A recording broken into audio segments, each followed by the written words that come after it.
Hello, friends. Now it is night, about 12 a.m. at night, and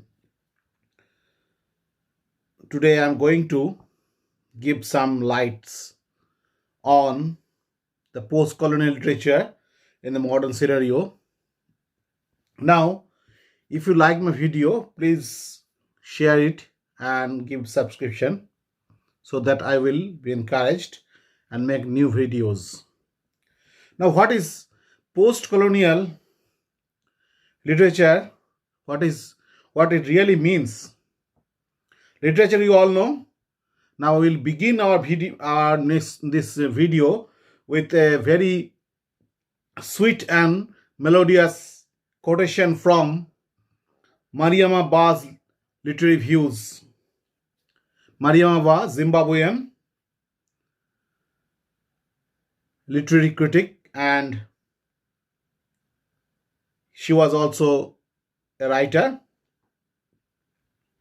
Mariama Ba said, literature is a source of courage, strength, and an agent of social change.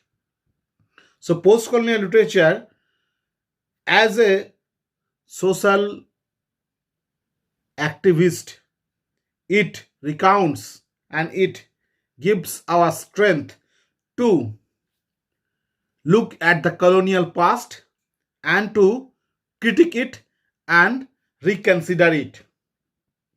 Now, the literary movement or social perspective to negotiate, understand, and critique a specific historical event, that is colonial rule, and it also looking forward to a more just, socially egalitarian world order. It is called the post-colonial literature, or it is the most famous motto behind writing post-colonial literature. Now, post-colonial literature the bulk of the post-colonial literature is very huge, and within a very short purview, we should not cover all the major writers of post-colonial literature, but we should look at the major writers. At least there are some of the books written by them to focus on the criticism made by them about the colonial rule.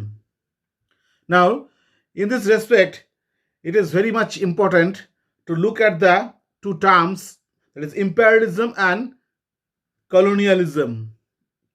If we compare them, we can find that imperialism is the theme and colonialism is the practice. What it means? That the colonial perspective, the colonial theory, that is the like we can take an example that Britishers, they came to India and they ruled India for over 200 years. Now this is the theme, this is the project they entrusted on the Indians. This is called the imperialism. This is the theory, and the practice by which they colonized us, by which they took revenge on us, by which they made us their slaves. This process is called the colonialism. So imperialism is the theme and colonialism is the practice. Now what it means the neocolonialism? Neocolonialism means that colonial practice after colonial rule, that is the period after colonial tenure. That is, neocolonialism means the same practice that was going on the colonial period in the post-imperial age. That is what America is going to focus on, its imperial practice, that is neo-colonial practice, like to subjugate and to make the countries their slaves by the technical process, the process of their postmodernism and their globalization. So globalization, postmodernism is also the neo-colonial practice of the first world countries like USA and the European countries. So decolonization must have to be done, and decolonization, it is always a dialogic process since it engages European thought in a dialogue. Now, if we consider the famous writers of the colonial writing are the Achebe, Chinua Achebe, we know all them, Ngugi wa Thiong'o, V.S. Naipaul, I.K. Arma, and Marquez. Marquez means the famous writer of 100 Years of Solitude, and David Davidin, Hanif Kureishi, Bharati Mukherjee, and Timothy Mo. They are some of the post-colonial writers and critics. Here, in this respect, Ben Okri's famous Road, it is also very much famous writing of the post-colonial literature. Achebe wrote The Arrow of God and Things Fall Apart. Ngugi also wrote some famous works on post-colonial literature. So post-colonial literature has some segments to discuss. That the first technique of post-colonialism cautions against any kind of homogenization, and it also focused by Lenin also in earlier period that post-colonialism is the highest state of imperialism, or post-colonialism is the highest state of capitalism. That is, it was focused by Lenin in his book Imperialism, the highest state of capitalism. And Fanon also, Frantz Fanon, you know that, in Black Skin, White Mask, he also focused the same view. Edward Said also wrote on post-colonial literature and his view of contrapuntal perspective. Contrapuntal means the term, it means that the resistant reading, contrapuntal reading, a resistance perspective. And Spivak, Gayatri Chakraborty Spivak, she countered Edward Said on the view that Edward said that the post-colonial writing or the nations, their pre-colonial history should be encouraged, should be written in new form. But Spivak said that Said was monolithic in his argument, that Said's theory was that pre-colonial or the colonial experiences should be written in the new period or the new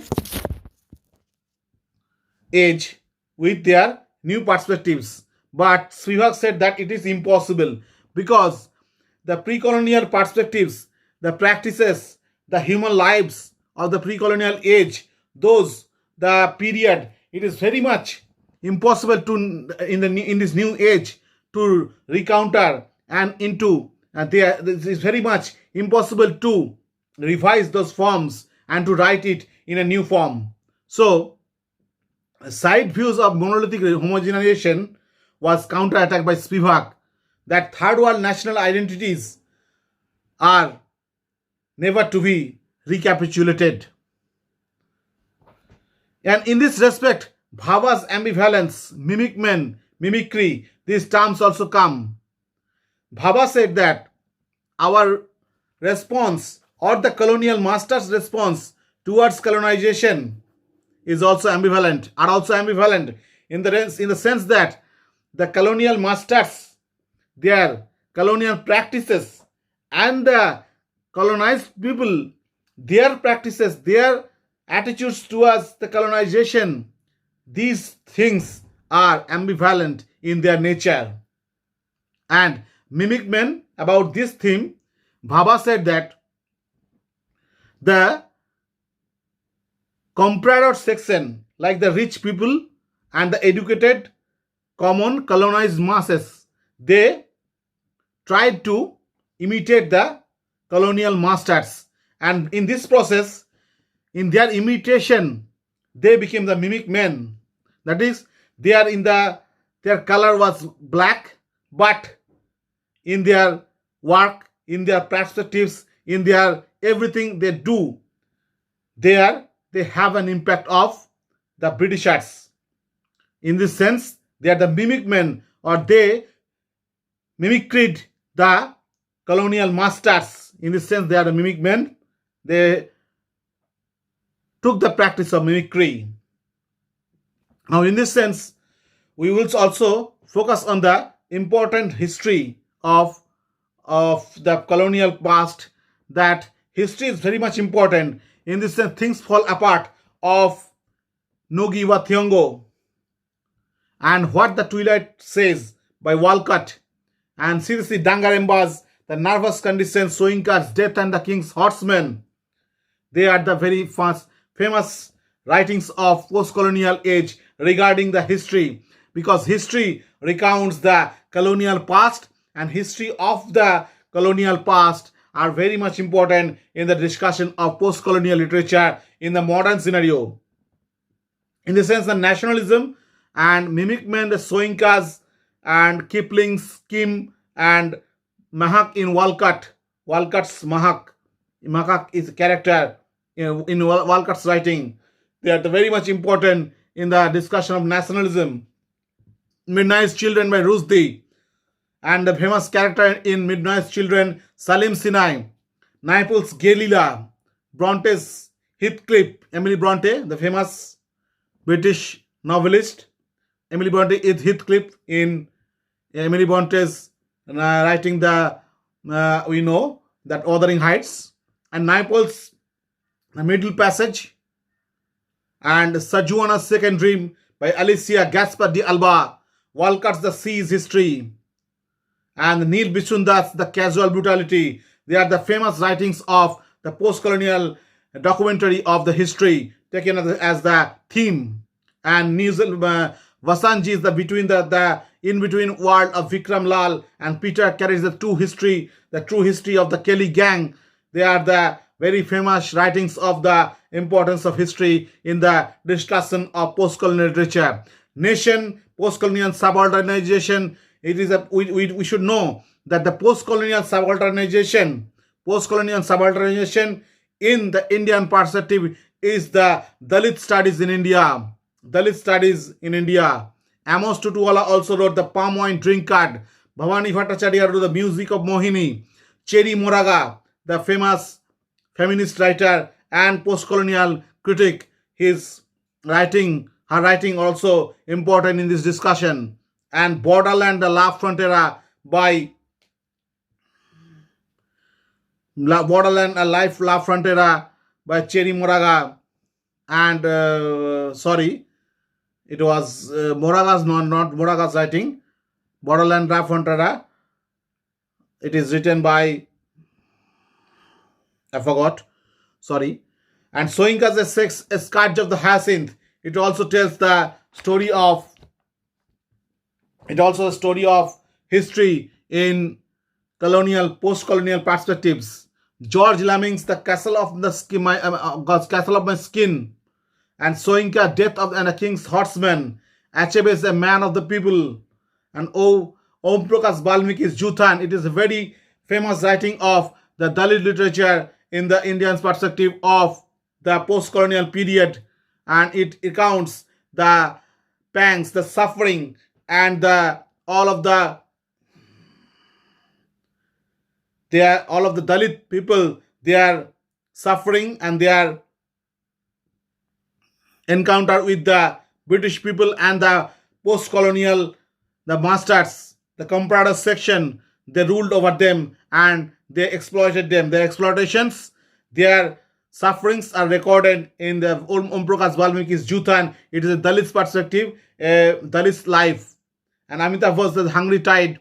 It is also a protest against the totalitarian regime. And Partha Chatterjee in his Nation and its Fragments also gave some important facts regarding the post-colonial perspective, that post-colonial reading and the Bhava's theory and Said theory are also reconsidered and revisited by Partha Chatterjee, Nation and Fragments. Gender, it is also very much important theme in post-colonial perspective. Women's desirable colonization, because women are doubly colonized in Indian's perspective and in the perspective of the post-colonial literature, because in the patriarchal view, the patriarchal exploitation, they are also like the colonizers, they are also like the exploiters on the woman, and also the women are exploited by their colonial masters. So women are doubly colonized, one by the patriarchal masters, their own countrymen, and other by the post-colonial, by the colonial masters. So women are doubly colonized, and these themes are very famously treated in their writings, like the famous feminist critic, the Mariam Abba and Dina Mehta. Dina Mehta, the writing "The Brides Are Not for Burning." It is a novel in 1993, and Cherry Moraga's "The Hungry Woman," and it is written in 2001.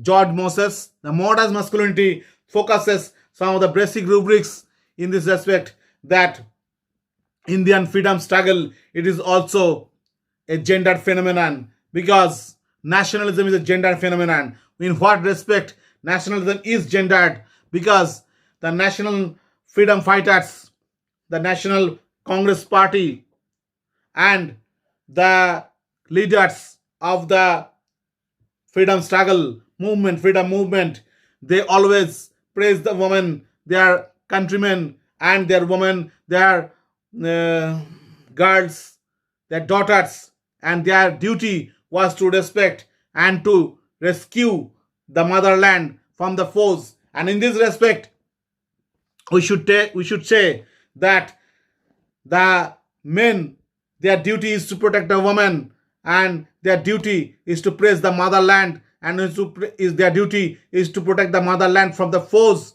from the outward people. And so in this respect, women are inactive, and women have nothing to do in these circumstances. So nationalism is always patriarchal biased, and nationalism is gendered phenomenon. Identity, it is also very much important, like Imtiaz Dharkar and Manju Kapoor's Difficult Daughters, Nawal El-Sadawi and Carrie Hume. Carrie Hume wrote The Bone People, and it is very much important in the theme of commensalism. Commensalism means the same themes on the same beliefs and the same perspectives, views, and same practices of some people, shared community. It means the commensalism. And in this respect, Paul Marshall's Brown Girl, Brown Stone, it is very much important novel of the black people struggle, then the black woman struggle against their hegemony and against their suffering, against their sufferings and their exploitation by the white rulers. And in this Indian perspective, Kamala Markande's Nectarinous Sieve, Motherism, Suniti Namjoshi, she also wrote The Mother of Maya Deep. And now, in this respect, the Suniti Namjoshi's Mother of Maya Deep, it is a lesbian perspective.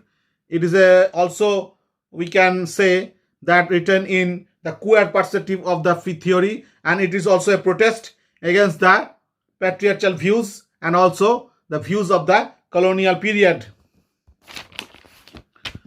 And in the respect of queer, when the situation comes that the comparison is very much necessary, the Farewell My Concubine and Chain Cakes and Andrew Coe's novel The Glass Cathedral, they are famous examples of the queer perspective, because it is also important to note that the queer, this theme is also not, it is not only a literary perspective, but also it is the perspective of the protest against the suffering, against the dominion of the patriarchal, the heterosexual views, their domination, and the colonial masters, their domination. So in this respect, they should get relieved from the queer should get relieved from the twofold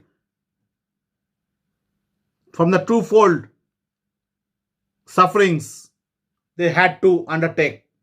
And in this respect, Zami, Audre Lorde's Black Panther Party, and Sam Self-Udrai's Funny Boy, this novel also an example of the queer theme. Suniti Namjoshi's Because of India and Maya Deep Building Babel, they are also very famous examples of the queer theme and the protest against colonialization. Manju Kapoor's Married Woman, Cherry Muraga's Waiting in the Wings, and they are also example and the protest against the heterosexual family. And heterosexual family, it is also the state of capitalism by Miranda Joseph.